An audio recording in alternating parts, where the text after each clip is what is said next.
Kami po, O Diyos, ay patuloy na nagpupuri, nagpapasalamat po sa inyo sapagkat kayo po ang Diyos na buhay, makapangyarihan po sa lahat. Kayo po ang Diyos na nagbigay sa amin ng buhay. Kayo po ang Diyos na may-ari ng lahat ng mga bagay po sa mundo po ito. Kaya Panginoon ay dapat lamang kayo naming patuloy na dakilain, purihin po at sambahin sa amin pong mga buhay, O Lord God. At batin niyo po, Diyos, ang nilalaman po ng aming mga puso, ng amin pong pagpupuri sa inyo, ang amin pong pagsamba sa inyo, O Diyos, ay tunay at totoo na ito po, Panginoon, ay nanggagaling po, Lord, sa kaibuturan po ng aming mga puso, O Lord God. Salamat po na marami sa lahat. Salamat din po, Diyos, sa lahat-lahat ng mga biyaya at pagkapalan niyo po sa mga buhay. Salamat po, Ama, sa mga pagsubok, sa mga problema suliranin na amin pong nararanasan sa buhay na ito. At alam po namin, O Diyos, na wala na pong ibang magbigay sa amin ng kagaanan ng buhay, kasagutan at comfort sa mga buhay, kundi kayo lamang, O Diyos. At salamat po sapagkat sa mga ganitong klaseng karanasan, Panginoon, dito po kami ninyo tinuturuan, dito niyo po kami hinuhubog, Panginoon. Dito po kami natututo, O Diyos, sa pamamagitan po ng inyo pong pagtuturo sa amin, O Lord God. Salamat po na marami sa lahat, Ama, at nawa, O Diyos, sa amin pong pagsamba ngayon, kami po'y inyong samahan mula sa umpisa hanggang sa matapos, Panginoon, at hayaan niyo po, Diyos, na kayo po ang siyang naming maluwalhati, madakila po sa aming mabuhay. Hayaan niyo po, Diyos, na kayo po, Panginoon, ang patuloy namin itinataas, O Lord God. Salamat po na marami at nawa, Panginoon, ang Banal Espiritu, ang siyang magturo sa amin, Panginoon, magpaunawa sa amin, O Diyos, sa inyo pong mga salita, O Lord God, sapagkat ang mga salita niyo po, Diyos, ang siyang nagko-convert sa amin, nagbibigay sa amin ng lakas, ng sigla, Panginoon, nagbibigay sa amin ng encouragement sa amin pong paglilingkod na ito, Lord. Salamat po at nawa, Panginoon, kayo po nawang siya manguna sa mga kapatid na hindi namin nga nakasama, maging po sa mga kapatid, O Diyos, na amin pong kasama ngayon sa virtual worship. Kayo din po nawa ang siyang patuloy na magpala sa kanila, Panginoon, ng inyo po mga salita. Maging po kami, O Diyos, kaming lahat nawa, inyo po pagpalaan, O Diyos, sa inyo pong mga salita, Panginoon. Patuloy mo kaming pangunahan, Lord God, sapagkat alam po namin, O Diyos, na ang mga salita niyo po, Panginoon, at ang paglilingkod sa inyo, Diyos, ay higit pa sa ginto't pilak, higit pa, Panginoon, sa anumang mga bagay sa mundo ito, O Lord God. Tunay nga po, Panginoon, na sa inyo lamang po ang lahat na karangalan at kaulatian sa pangalan po ni Jesus. Amen. Morning. Tayo po ay dadako na sa pag-awit sa ating Panginoon. Handa na po ba lahat? Amen. Sa page 40 po sa ating mga hymnals. 40 po. Page 40. Nahanap na po ba na lahat? Amen. Praise ye the Lord. Ready, church? Sing. Praise ye the Lord, oh, praise in every nation. Grace is free, yes, grace is free. Jesus has brought a wonderful salvation. Grace is free, yes, grace is free. Glory, glory, glory, hallelujah. Christ has paid the debt for me. Glory, glory, glory, hallelujah. I'm so glad that salvation's free. Praise ye the Lord, ye island of the ocean. Grace is free, yes, grace is free. Come with your hearts overflowing with devotion. Grace is free, yes, grace is free. Glory, glory, glory, hallelujah. Christ has paid the debt for me. Glory, glory, glory, hallelujah.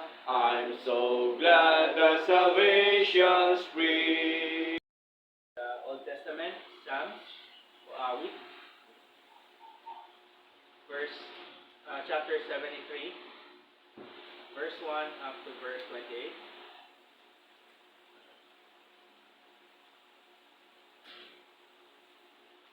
Psalms o awit. 73, verse 1 up to verse 28. Naan po ba lahat? Amen. Verse 1, truly God is good to Israel, even to such as are of a clean heart.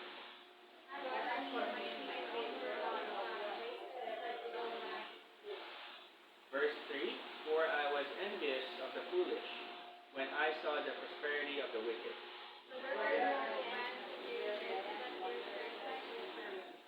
Verse 5, they are not in trouble as other men, neither are they plagued like other men. Therefore, pride compasseth them about as a chain, violence covers them as a garment. Verse 7, their eyes stand out with fatness, they have more than heart could wish. They are corrupt and speak wickedly concerning oppression. They speak loftily. Verse 9, they set their mouth against the heavens, and their tongue walketh through the earth. Therefore, his people return hither, and waters of a full cup are wrung out to them. Verse 11, and they say, how doth God know? And is there knowledge in the Most High? Behold, these are the ungodly who prosper in the world. They increase in riches. Verse 13, verily I have cleansed my heart in vain, and washed my hands in innocency. For all the day long have been black and chastened every morning. Verse 15, if I say, I will speak thus, behold, I should offend against the generation of thy children. When I thought to know this, it was too painful for me. Verse 17, until I went into the sanctuary of God, then understood I their end. Surely thou didst set them in slippery places. Thou casted them down to destruction. Verse 19, how are they brought into desolation, as in a moment? They are utterly consumed with terrors. As a dream, when one awaketh, so, O Lord, when thou awakest, thou shalt despise their image. Verse 21, thus my heart was grieved, and I was pricked in my reins. So foolish was I and ignorant. I was a beast for thee. Verse 23, nevertheless I am continually with thee. Thou hast holden me by my right hand. Thou shalt guide me with thy counsel, and afterward receive me to glory. Verse 25, whom I have in heaven but thee, and there is none upon earth that I desire beside thee. My flesh and my heart faileth, but God is the strength of my heart and my portion forever. Verse 27, for, lo, they that are far from thee shall perish. Thou hast destroyed all them that go a-whoring from thee. Verse 28, But it is good for me to draw near to God. I have put my trust in the Lord God, that I may declare all thy works. Amen. Sa mga aral po ng ating Panginoong Diyos na buhay. Okay? At dito po tayo ngayon mag-aralan sa mga salita po ng Diyos sa aklat po ng awit na atin pong binasa po kanina mga kapatid. No? Psalms chapter 73. Okay? Sa lumang tipan po tayo ngayon.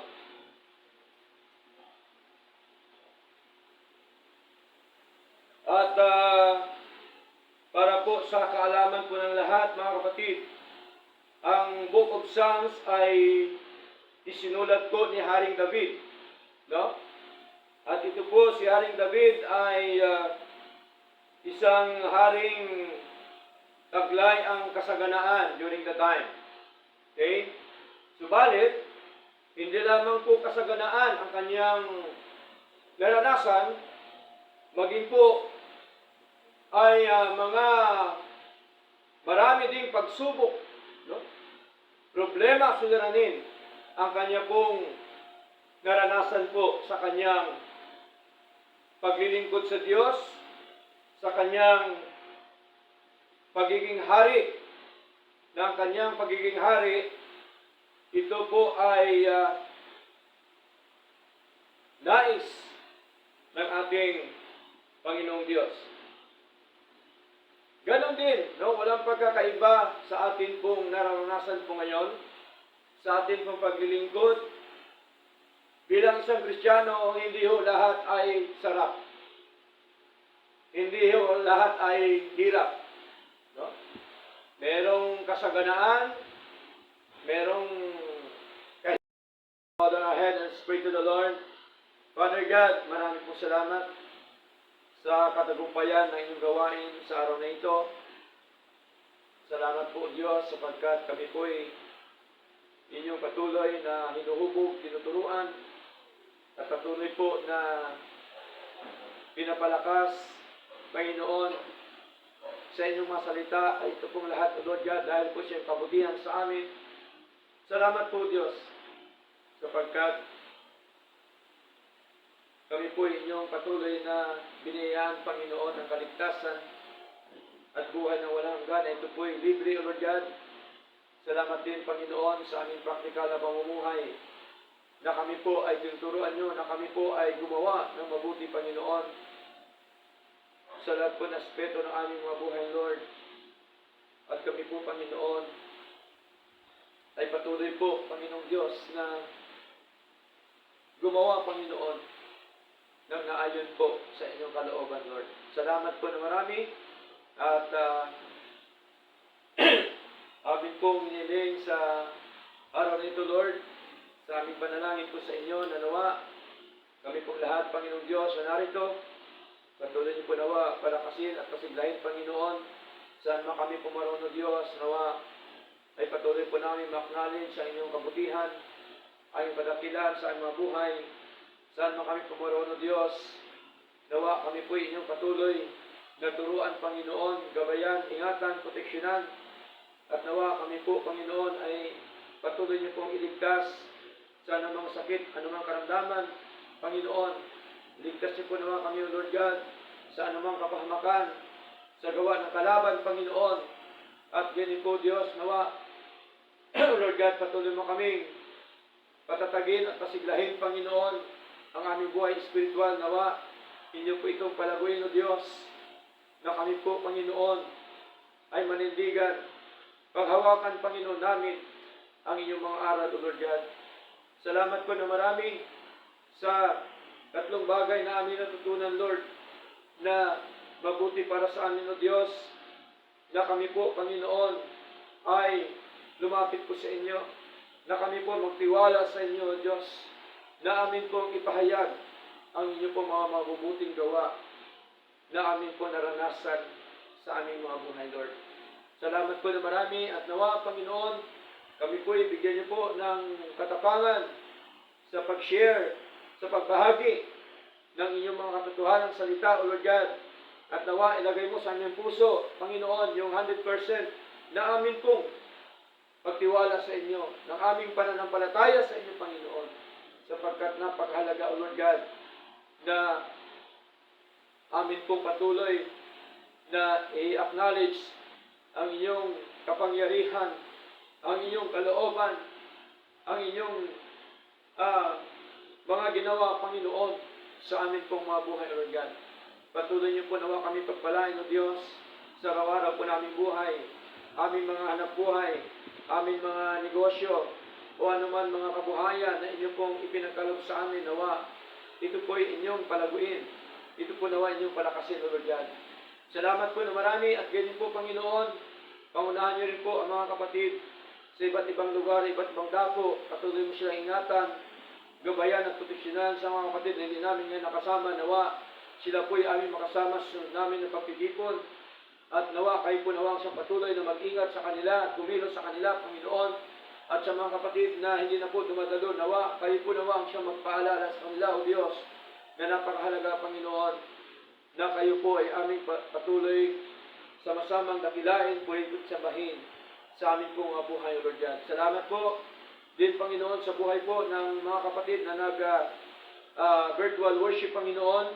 Patuloy mo sila pagpalain, saan man sila, Panginoong Diyos, sa kanilang kalagayan. Kayo po ang siya nakabatid.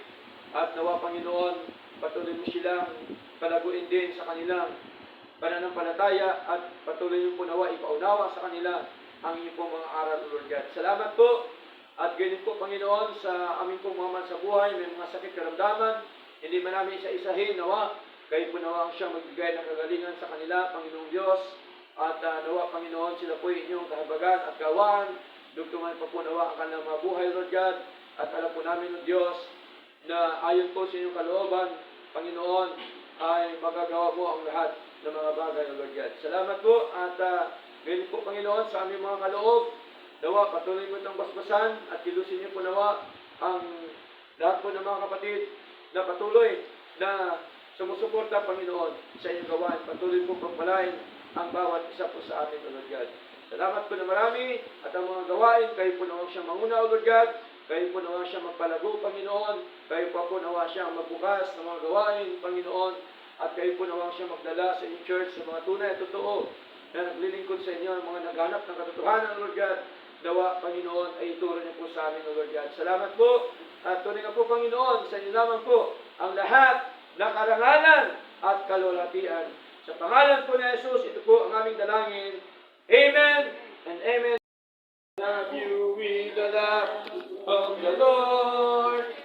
Yes, I love you with the love of the Lord. I can see you, the glory of